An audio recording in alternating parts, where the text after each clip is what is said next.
When a town becomes a ghost town, it very rarely happens overnight. Businesses slowly close, things thin out, people slowly leave until there's just nothing left. But what's easy to miss in the retelling of these towns is how that downfall began and how it finally ended. Some towns are built around one thing, and when that one thing fails, the ending is swift and decisive. Other towns don't have that single point of failure. They're able to survive wars, disease, economic collapse until there's just nothing left to recover from. And today, I'm in Mississippi exploring two ghost towns that are only a few miles from each other, but suffered very different fates. One lost everything all at once. The other lost everything over time.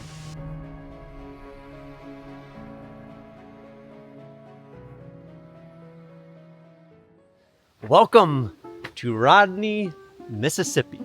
It's a little hard to imagine now looking around, but in 1860, this patch of mud used to be the busiest port on the Mississippi from New Orleans all the way up to St. Louis. This place was home to 4,000 residents. It had banks, it had hotels, it even had an opera house. Right here was the Mississippi River, waiting with steamships back to back to back to unload their goods and make this town prosperous. It was buzzed about, it was talked about becoming the capital for the entire state. And so what happened? How did a town that big and that prosperous become silence and mud? And it wasn't that they lost the ore, it wasn't that they lost a railroad, it was that the river itself betrayed them. The Mississippi, starting around 1870, had a sandbar, and that sandbar slowly pushed the river west about 2 miles. And when the river left, the steamships left, the commerce left, and slowly the people left too. And what remains today is a collection of buildings that all tell a really interesting story of an interesting point in American history, but they are also a really interesting tale, that a town, not for any fault of itself, can just go away at Mother Nature's whim. This is a really interesting place. I'm really excited to be here to check it out. So let's look around Rodney, Mississippi. So here we are getting into the heart of what's left of Rodney, and back in the day, this road ran parallel to the Mississippi. So imagine just one block that way was this great river, this great source of wealth and prosperity for the town that eventually betrayed them. It said that this church, had views of the Mississippi. So the congregation would come out and have beautiful views into there.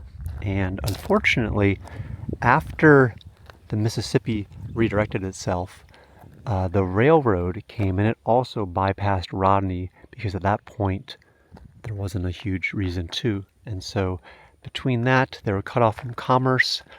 Town started slowly dwindling. There was a number of fires here, as there was in many of the ghost towns that we've been in.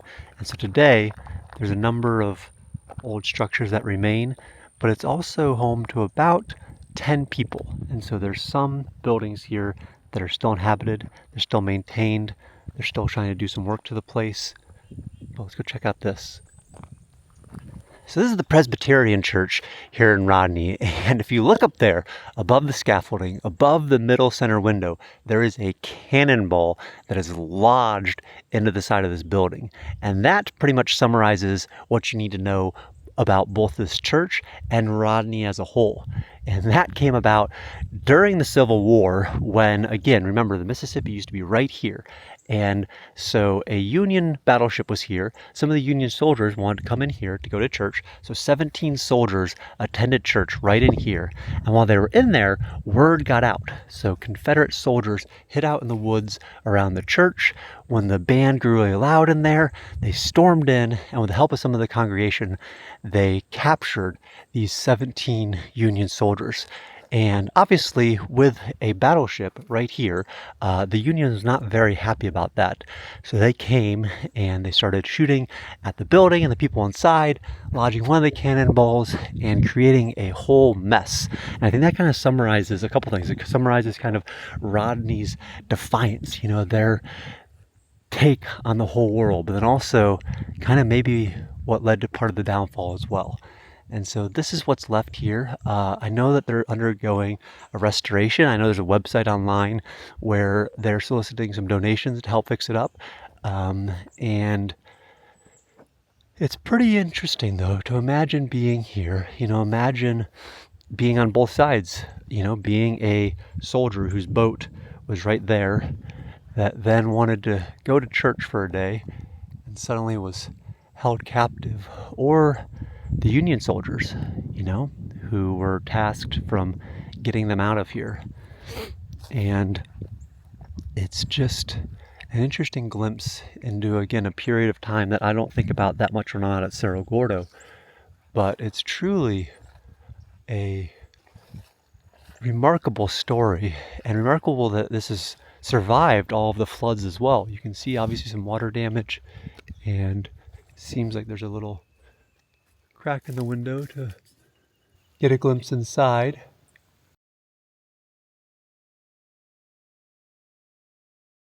And one of my favorite things about exploring these towns and diving into the little stories about the different buildings and different places is just the rabbit holes that sends you down, the snapshot into American history.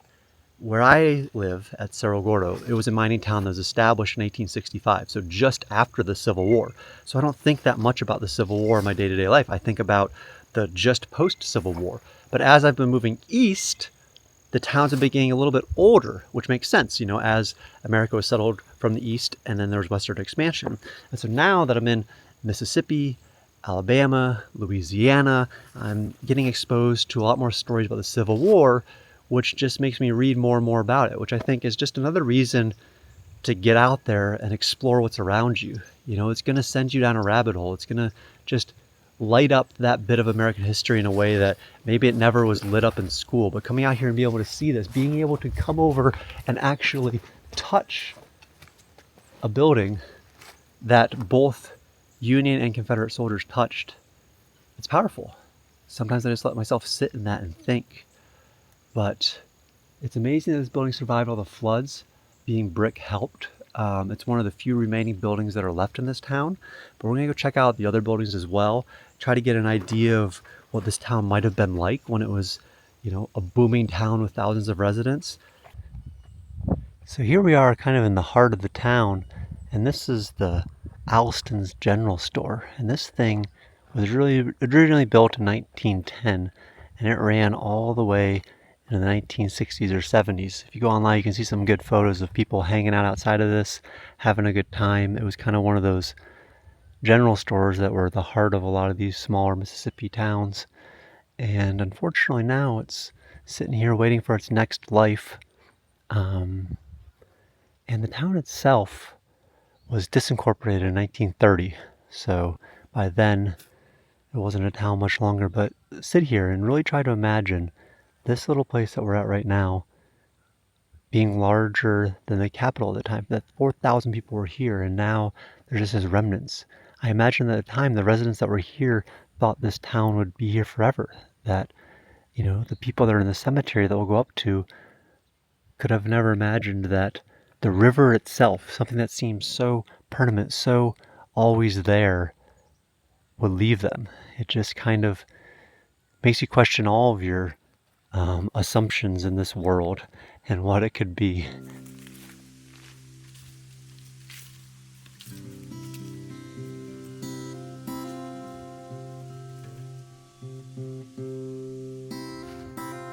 I read a line that up this forest a little bit is the old cemetery on a small bluff. So that's what we're looking for right now. Doesn't seem like too many people have been back here recently. Oh, here we go. I believe that we're at cemetery now so we can try to understand the dates of some of the graves here.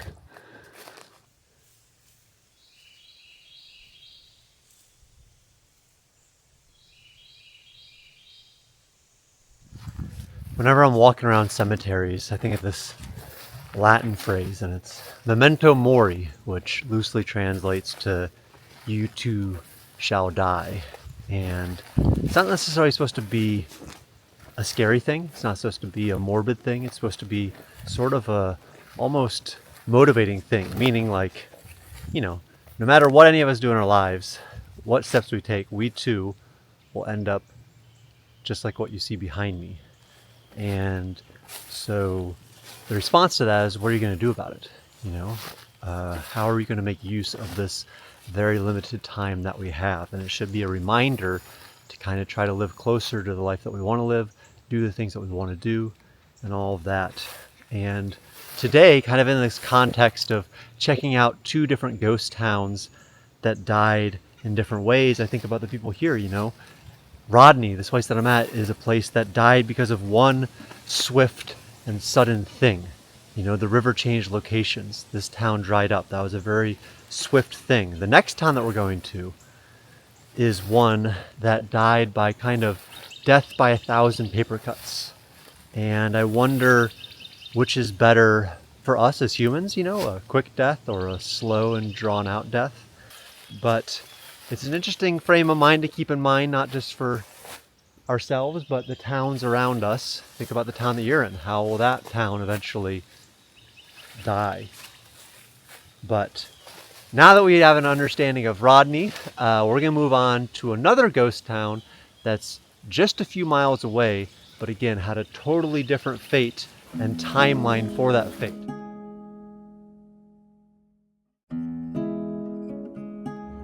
So as usual, I'm racing from abandoned place to abandoned place.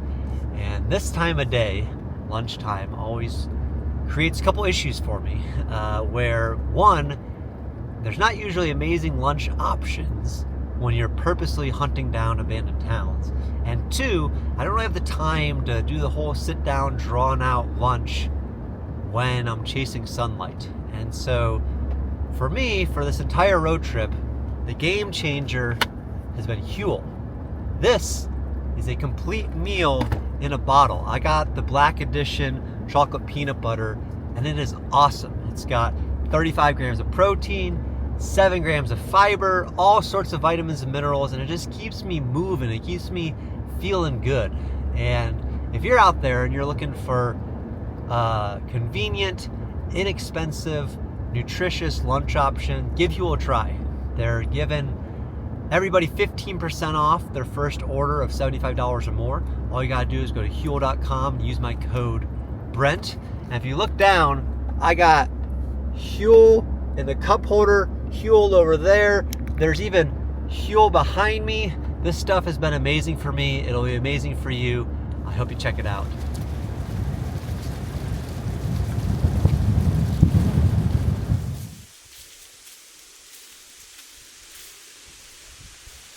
So the trail that we're taking to get to Rocky Springs, our next town, was originally part of what's known as the Natchez Trail. And this was a 440-mile forest trail that was originally set up by the Native Americans. You know, it was later used by early European settlers. And along this trail, they would set up inns. So imagine like a little hotel as you're marching through the woods. That was the way to get around. And the popularity of that kind of dwindled when the Mississippi River transportation and steamboats became more popular. But this town, Rocky Springs, this area that we're around, really kind of hit its stride in the 1860s. And at that period of time, there was over 2,600 people living in this area that's generally called Rocky Springs these days. And there were doctors, there was merchants, there was clergy, and there was a lot of farmers. The main industry around here was farming, and it was mainly cotton and the related slaves. And then the town started taking some blows. The first real blow was the Civil War. In 1863, General Grant of the Union Army set up shop here in a church that we're going to go to, and along with his tens of thousands of men. And while they were here, they lived off the land, or sometimes other people's lands. That meant they were taking crops, destroying crops, taking livestock, all sorts of chaos. So you imagine with that many people, it caused a lot of harm. There's a letter from 1863 written from here that says, "My slaves, horses, and mules carried off, my fences tore down, and my crops destroyed." But even after a beating like that, this town persisted. You know, people rebuilt, they kept going until 10 years later. And 10 years later, there was a large yellow fever outbreak in Mississippi. So this is a disease carried by mosquitoes that was just decimating the state, and it decimated this town too. That killed a lot of the residents. It also left a lot of them unconfident of the future of the town. But still, for the second time, they rebuilt and kept going. And then 20 more years later, they got hit again. The cotton crops, which was kind of the livelihood of this whole place, got hit with the ball weevil, a little insect that can just destroy crops overnight. And the livelihood, the lifeblood of this town was once again taken away. But still, for a third time, some of these hardy souls persisted. They rebuilt, and the town was a town again. And then a short time later, after the insect left, they had their next blow, and that was soil erosion. You know, long-term cotton farming had depleted the soil. Soil was eroding away, and the land just kind of gave up on them. It stopped giving them produce. So a lot of farmers packed it up and headed for better ground. Yet still, some people remained. But finally, the death blow, what happened in the early 1900s, was the water source. The Rocky Springs, which this town's named after, gave out. And the businesses packed up, people left, and what was once over 2,600 people finally became zero in the 1940s when the final resident left. And it just shows that sometimes these changes are overnight, sometimes they're very gradual. And these days, as we'll see as we walk up, the only things that remain are a couple of safes in the woods that are from the businesses that couldn't carry them out of here, and the church that Grant set up in. So let's walk up a little bit more, check those things out, and think a little bit more about how these ghost towns come to live and how they come to die. There's the other safe, and the safes were from a post office and a general store, and they were just too heavy to carry out of here, so they remained. And it's kind of a analogy for ghost towns in total, huh? The security or the infrastructure might still be there, but anything of value is long gone.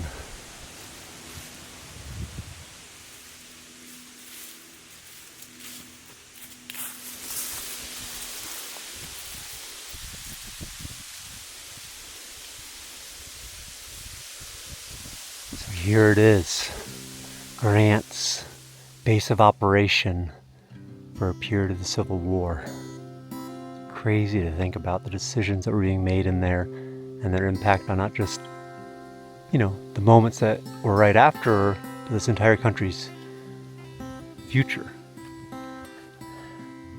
But this church was built in 1837, coming up on 200 years before long, and for about 10 days, this is where Grant made the decisions for the Civil War. And so for that brief moment, decisions that were made right inside these doors impacted the entire Civil War.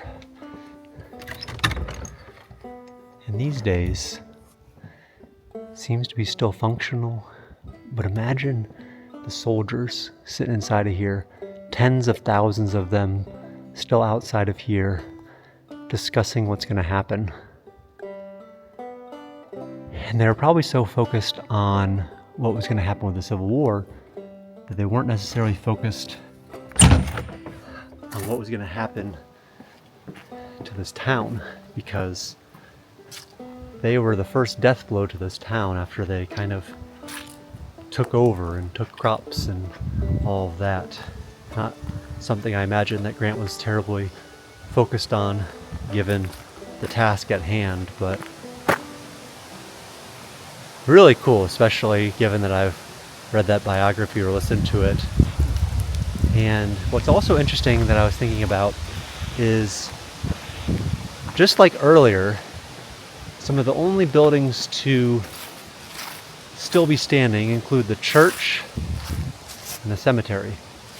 The cemetery makes sense and the church does as well, but there's something beautiful about that, and just putting yourself in that moment and being able to touch a piece of history just brings it alive that much more. Yeah, just gives you a lot to think about. Let's look over here, some of the names on this, and then keep thinking about towns, what makes them live and what makes them die, and people the same.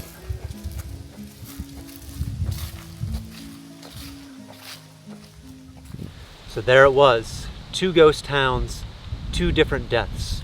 Rodney, a dramatic shifting of the river that cast its fate pretty much immediately, and Rocky Springs that survived a series of catastrophic incidents.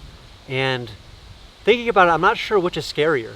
You know, the fact that something that seems as immovable as a river can move away and destroy what we've worked for, or the idea that you can be resilient enough to survive not 1, not 2, not 3, not even 4 catastrophic events, and still death happens, which is the case with Rocky Springs. And it makes me think a lot about Cerro Gordo, the abandoned mining town that I've been working to restore over the past 5 years. You know, I feel like we've been very resilient to overcome hurdle after hurdle after hurdle, and you wonder how many more are to come and what the eventual fate will be.